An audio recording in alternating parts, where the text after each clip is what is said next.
Good morning students. 9th वाले बच्चे, सिद्धि हिंदी विद्यालय की इस ऑनलाइन क्लासेस में आपका हार्दिक स्वागत है। अब बच्चों, यहाँ पे हमारा ये जो पहला पाठ है, दो बैलों की कथा, जिसके लेखक है प्रेमचंद जी, और पाठ का साहित्य प्रकार है कहानी। अब यहाँ पे हमने जो अभ्यास के प्रश्न हैं वो देखे, लेकिन पाठ के जो आसपास के प्रश्न हैं, करीबन अभ्यास के प्रश्न ही हमारे चल रहे हैं अभी, जिसमें हमने यहाँ पे 1 से लेकर 7 तक के प्रश्नों की हमने चर्चा की है। ये पहला जो प्रश्न है ना, आपको ये वीडियो में दिखाई दे रहा है, किसान जीवन वाले समाज में पशु और मनुष्य के आपसी संबंधों को कहानी में किस तरह व्यक्त किया गया है। तो यहाँ तक की चर्चा हुई थी। ये प्रश्न की चर्चा हम वापस कर लेते हैं कि पशु आदिकाल से ही मनुष्य के साक्षी रहे हैं। मनुष्य ने कभी उन्हें अपनी सुरक्षा के लिए पाला तो कभी आर्थिक लाभ के लिए। किसान जीवन में किसान हल चलाने, बोझ ढोने, पानी खींचने तथा सवारी करने के लिए पशुओं का प्रयोग करते हैं। पशु भी अपने चारे के लिए मानव जाति पर निर्भर रहते हैं। कहानी में जूरी अपने बैलों से प्यार करता है तथा उनके खाने पीने का ध्यान रखता है। तभी वे हर मुसीबत पर विजय पाते हुए प्रेम न करने वाले गया के घर से भागकर पुनः जूरी के पास आ जाते हैं। तो यहाँ पे ये जो प्रश्न है किसान जीवन वाले समाज में, ठीक है, इसमें यहाँ पे लिखना है। उसके बाद जो प्रश्न है 8वां प्रश्न है, ये 8वें प्रश्न, इतना तो हो ही गया कि 9-10 प्राणियों की जान बच गई, वे सब तो आशीर्वाद देंगे। मोती के इस कथन के आलोक में उसकी विशेषता बताइए। ठीक है, तो ये 8वां जो प्रश्न है जो अभी अभी मैंने पढ़ा और वीडियो में आपको दिखाई देता है, यहाँ पे दूसरा वाला देखो, इतना तो हो ही गया है कि 9-10 प्राणियों की जान। ये वाला प्रश्न आपको उसमें क्या लिखना है वो ध्यान से सुनिएगा। उसमें आपको उसकी विशेषता प्रकट करनी है। ये जो वाक्य है वो मोती कहता है, वो कौन से अर्थ में कहता होगा, उसकी विशेषता हमें बच्चों यहाँ पे लिखनी है। तो उसमें सबसे पहला हमें लिखना है कि हो सकता है भाई, यहाँ पे मैं 9th वाले बच्चों को बता दूं, सबसे पहले तो ये प्रश्न पूछा जाए ऐसा प्रश्न है, तो IMP करके लिखिएगा। जो प्रश्न मैं आपको बताती हूँ वो प्रश्न हो सके मतलब पूछे गए हैं परीक्षाओं में। तो मोती का ये जो वाक्य है उसकी विशेषता प्रकट करते हुए उसमें हमें सबसे पहला लिखना है कि मोती स्वभाव से उग्र जरूर है पर दयालु भी है। मैंने आपको बताया ना कि यहाँ पे हीरा जो है वो सहनशीलता का प्रतीक है, लेकिन मोती यहाँ पे थोड़ा गुस्से वाला और चंचल प्रकार का है। तो उसमें लिखना है कि मोती स्वभाव से उग्र यानी गुस्से वाला है, लेकिन वो दयालु भी है। दूसरा उसमें लिखना है मोती का स्वभाव परोपकारी है, वह कांजी होश में बंद जानवरों की जान बचाता है। किस तरह से? क्योंकि वहाँ पे हीरा जो है ये कोशिश करता था लेकिन पकड़ा जाता है और मोटी रस्सी से बांध दिया जाता है। उसके बाद दूसरा प्रयास कौन करता है? मोती। तो मोती जो है वो स्वभाव से कैसा? परोपकारी है, और कांजी होश में जितने भी जानवर है सबको मार मार के वो भगा देता है। तीसरा उसमें मोती की क्या विशेषता लिखने हैं कि मोती सच्चा मित्र है, वो मुसीबत के समय हीरा का साथ नहीं छोड़ता है। ठीक है, तो ये आपको लिखना है। इसमें तीसरी इसकी विशेषता, मोती के स्वभाव की उपरोक्त जो कथन है उसकी विशेषता कौन कौन सी है, तो वो मैं आपको बता रही हूँ। जो मैं आपको यहाँ से बोल रही हूँ, जवाब मैं आपको बता रही हूँ, वो आपको अपनी कॉपी में लिखने हैं। ठीक है, तो पहला हमने बताया कि मोती स्वभाव से उग्र यानी गुस्से वाला है, लेकिन फिर भी वो दयालु है। दूसरा हमें लिखना है कि मोती का स्वभाव परोपकारी है, वह कांजी होश में बंद सभी जानवरों की वो जान बचाता है। तीसरा हमें इसमें लिखना है मोती सच्चा मित्र है, वह मुसीबत के समय हीरा का साथ नहीं छोड़ता। चौथा उसी में लिखना है कि मोती अत्याचार का विरोधी है, वह कांजी होश की दीवार तोड़कर अत्याचार का विरोध करता है। चौथा क्या लिखना है, वापस दोहरा रही हूँ जवाब में, कि मोती अत्याचार का विरोधी है, वह कांजी होश की दीवार तोड़कर अत्याचार का विरोध करता है। और पांचवा हमें इसमें लिखना है कि मोती साहसी है, वह हीरा की मदद से सांड को पराजित करता है। तो यहाँ पे हीरा और मोती आपने देखा होगा ना, वो जो अड़ियल सांड आता है उसको किस प्रकार से मार के गिराते हैं। तो इस प्रकार से मोती साहसी भी है और हीरा की इस तरह से मदद करता है। तो यहाँ पे इतना तो हो ही गया है कि 9-10 प्राणियों की जान बच जाए। इस वाक्य से हमें मोती के स्वभाव की जो विशेषता है वो मैंने आपको बताई। अब इससे आगे यहाँ पे देखो लिखा है ना बच्चों, आश्रय स्पष्ट कीजिए, क और ख। तो यहाँ पे उसमें क्या लिखना है वो मैं आपको बताती हूँ। आश्रय स्पष्ट कीजिए, उसमें सबसे पहले क, अवश्य ही उसमें कोई ऐसी गुप्त शक्ति थी जिससे जीवों में श्रेष्ठता का दावा करने वाला मनुष्य वंचित है। हो सकता है बच्चों आपको ये कि संदर्भ व्याख्या में भी पूछा जाए। संदर्भ व्याख्या किस तरह से लिखी जाती है वो भी मैं आपको बताऊंगी, और आश्रय स्पष्ट करना किस तरह से लिखा जाता है उसकी चर्चा आज हम यहाँ पे करेंगे।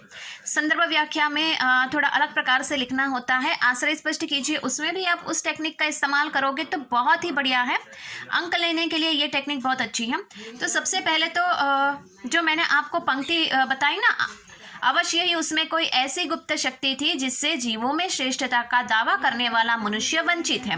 तो उसमें यहाँ पे संदर्भ जो है सबसे पहले ऐसा लिखना है, संदर्भ कि कौन से पाठ में से ये वाक्य लिया गया है। तो आपको लिखना है कि ये पाठ दो बैलों की आत्मकथा पाठ में से उपरोक्त पंक्ति को लिया गया है, जिसके लेखक यहाँ पे है प्रेमचंद, और पाठ का जो साहित्य प्रकार है वो कहानी। इतना आपको लिखना है। फिर आपको क्या करना है कि ये जो पंक्ति यहाँ पे दी गई है, अवश्य ही उसमें कोई ऐसी गुप्त शक्ति, इस बात को समझाना है। तो उसमें जवाब में आपको ये लिखना है कि हीरा और मोती गहरे मित्र थे। वे एक दूसरे से बिना कुछ कहे एक दूसरे के भावों को समझ जाते थे। उनके पास अवश्य कोई ऐसी शक्ति थी जिससे ऐसा होता था, मनुष्य स्वयं को प्राणियों में श्रेष्ठ मानता है, पर उसके पास वह शक्ति नहीं है कि वह दूसरों के मनोभावों को समझ सके। ऐसा हमें ये पहले में लिखना है, क में। समझ में आया? सबसे पहले आपको ये लिखना है कि यह पाठ जो है वो दो बैलों की आत्मकथा में से उपरोक्त पंक्ति ली गई है, जिसके लेखक है प्रेमचंद जी। पाठ का साहित्य प्रकार है कहानी। फिर आपको मैंने जो आपको बात बताई वापस दोहरा रही हूँ, वो आपको एक लाइन छोड़ के पैराग्राफ करके लिखनी है। हीरा और मोती में गहरी मित्रता थी। वे एक दूसरे के बिना कुछ कहे एक दूसरे के भावों को समझ जाते थे। उनके पास अवश्य कोई ऐसी शक्ति थी जिससे ऐसा होता था, मनुष्य स्वयं को प्राणियों से श्रेष्ठ मानता है, पर उसके पास यह शक्ति नहीं है कि वह दूसरे के मनोभावों को समझ सके। ठीक है। अब यहाँ पे ख में आपको लिखना है, ख पहले पढ़ लेते हैं। प्रश्न क्या है आश्रय स्पष्ट कीजिए में, उस एक रोटी से उसकी भूख तो क्या शांत होती, पर दोनों के हृदय को मानो भोजन मिल गया। तो सबसे पहले उपरोक्त हमने लिखा ना कि जैसे कि सबसे पहले तो दो बैलों की आत्मकथा में से उपरोक्त पंक्ति ली गई है, जिसके लेखक यहाँ पे है प्रेमचंद। पाठ का प्रकार यहाँ पे साहित्य प्रकार है कहानी। फिर एक लाइन छोड़कर पैराग्राफ करके आपको लिखना है, ये जो दूसरा जो है ना ख, जो पंक्ति लिखी गई है उसको समझाना है। तो उसमें लिखना है कि गया के घर हीरा और मोती को काम तो बहुत करना पड़ता था, पर उन्हें खाने में सूखा भूसा ही दिया जाता था। बैलों पर यह अत्याचार देख उसी घर की छोटी सी लड़की रात में उनको एक एक रोटी दे जाती थी। यद्यपि इससे उसकी भूख कम नहीं होती थी, तथापि उस बच्ची का प्रेम और त्याग उसमें एक उत्साह तथा शक्ति का संचार कर देता था। उसी से उनका पेट भर जाता था। ठीक है बच्चों, तो यहाँ पे जो ख है उसमें आपको जवाब में क्या लिखना है, तो मैं आपको ये जवाब बता रही हूँ कि गया के घर हीरा और मोती को काम तो बहुत करना पड़ता था, पर उनके भूख खाने के लिए सूखा भूसा ही दिया जाता था। बैलों पर यह अत्याचार देख उसी घर की नन्ही छोटी सी लड़की रात में दोनों को एक एक रोटी खिला जाती थी। यद्यपि इससे उनकी भूख तो क्या शांत होती, तथापि उसी बच्ची का प्रेम और त्याग उनमें एक उत्साह और शक्ति का संचार कर देता था। उसी से उसका पेट भर जाता था। ऐसा यहाँ पे हमें क और ख, तो यहाँ पे आश्रय स्पष्ट कीजिए। आश्रय स्पष्ट कीजिए में हमें ये क में मैंने आपको बताया किस प्रकार से लिखना है। ख में भी सबसे पहले शुरुआत में क्या लिखना है कि प्रस्तुत उपरोक्त पाठ की जो पंक्तियां हैं वो दो बैलों की आत्मकथा में से ली गई है, जिसके लेखक है प्रेमचंद जी और पाठ का साहित्य प्रकार है कहानी। फिर ये दो पंक्तियों को समझाना है। मैंने जवाब आपको बताया है, बिल्कुल उसी प्रकार से बच्चों यहाँ पे लिखना है, ठीक है। अब यहाँ पे सबसे पहले तो मैं आपको बता दूं कि आगे वाला जो प्रश्न है उसको देख लेते हैं।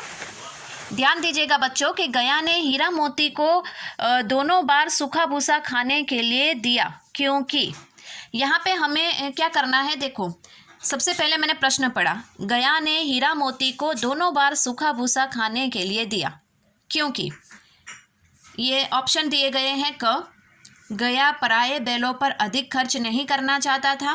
ख, गरीबी के कारण खली आदि खरीदना उसके बस की बात न थी। ग, वह हीरा मोती के व्यवहार से बहुत दुखी था। और द, उसे खली आदि सामग्री की जानकारी न थी।